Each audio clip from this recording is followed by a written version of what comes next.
আমি আপনাদের সাথে আর শেয়ার করব একদম অন্য ধরনের একটা রেসিপি, পালং শাকের কচুরি বা লুচি।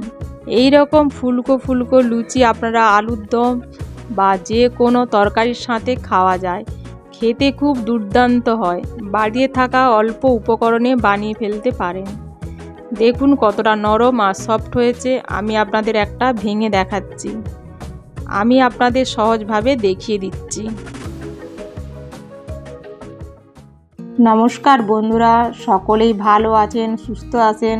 আশা করি সকলেরই খুব পছন্দ হবে। আজকের রেসিপি যদি ভালো লাগে অবশ্যই লাইক শেয়ার করবেন, এবং নতুন বন্ধু যারা আমার চ্যানেল প্রথম দেখছেন তাদের কাছে অনুরোধ, আমার চ্যানেল সাবস্ক্রাইব করে পাশে থাকা বেল বাটনে অবশ্যই প্রেস করে রাখবেন। নতুন বন্ধুদের স্বাগত জানিয়ে পুরনো বন্ধুদের পাশে থাকার জন্য ধন্যবাদ জানিয়ে শুরু করব আজকের রেসিপি। প্রথমে পালং শাকের পাতাগুলো ভালো করে কেটে ধুয়ে রেখেছি। এরপর গ্যাসের ওপর কড়াই বসিয়ে দিয়ে দিচ্ছি কিছুটা পরিমাণ জল। জল গরম হয়ে গেলে পালং পাতাগুলো দিয়ে দিচ্ছি। এরপর ভালো করে মিশিয়ে নিচ্ছি। এইভাবে 2 থেকে 3 মিনিট ফুটিয়ে নিতে হবে লো আঁচে। দেখুন পালং পাতার কালারটা চেঞ্জ হয়ে গেছে। এবার গ্যাসটা অফ করে দিচ্ছি। সেদ্ধ হওয়ার পর একেবারে অল্প হয়ে গেছে। এবার এটাকে একটা প্লেটে তুলে নিচ্ছি। গরম অবস্থায় পেস্ট করা যাবে না। এবার এটাকে একটু ঠান্ডা করে মিহি পেস্ট বানিয়ে নিতে হবে। এবার মিক্সি জারের মধ্যে দিয়ে দিচ্ছি সেদ্ধ করা পালং শাক, কেটে রাখা আদার টুকরো আর 2টো কাঁচা লঙ্কা দিয়ে মিহি পেস্ট বানিয়ে নিতে হবে। মিহি পেস্ট বানিয়ে নিলে লুচিগুলো খেতে আর দেখতেও ভালো লাগবে।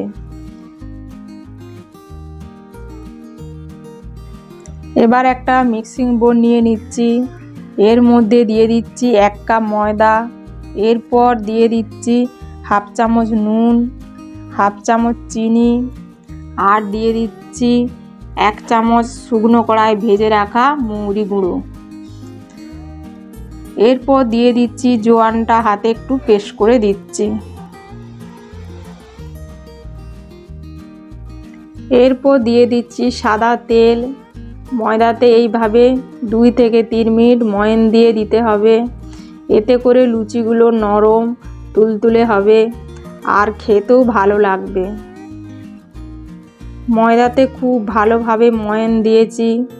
এবার দেখবেন কিছুটা অংশ হাতে করে নিলেই দেখবেন দলা পাকিয়ে যাচ্ছে, তখনই বুঝে নিতে হবে ময়দায় খুব ভালো ময়ান দেওয়া হয়েছে।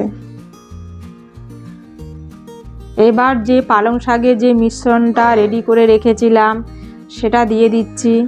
এইভাবে ডোটা বানিয়ে নিতে হবে। আমি এখানে কোনো জল ব্যবহার করছি না।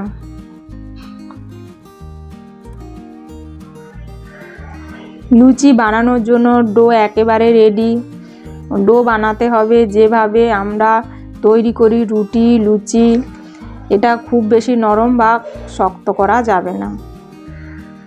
এবার এটা 10 মিনিট ঢেকে রেখে দেবেন, যাতে করে সমস্ত উপকরণগুলো ভালো করে মিশে যায়। এবার 10 মিনিট পর সমস্ত উপকরণগুলো মিশে গেছে।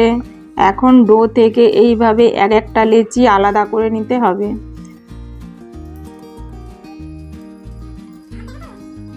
এবার একটা লেচি নিয়ে নিলাম, গোল করে চ্যাপ্টা করে নিলাম।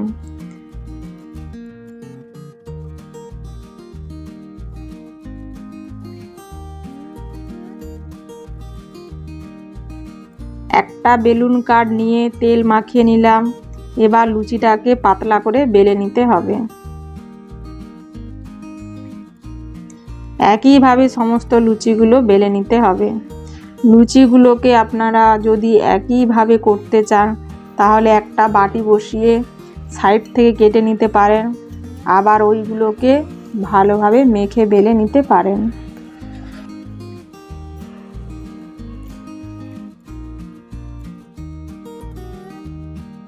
এবার লুচিগুলো ভাজার জন্য আমি আগে থেকে কড়াইয়ে কিছুটা পরিমাণ তেল নিয়ে নিয়েছিলাম।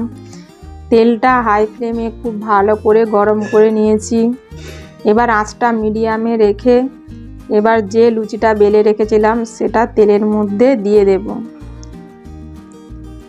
আমি কিন্তু এক একটা লুচি বেলে সঙ্গে সঙ্গে ভেজে নেব, তাতে করে লুচিটা খুব ভালো হয়।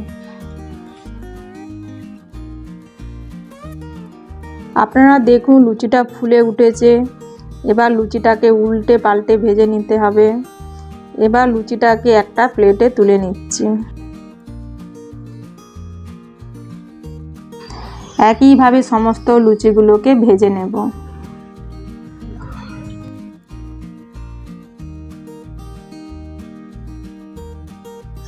ব্যাস, তাহলেই রেডি হয়ে গেল পালং শাকের কচুরি।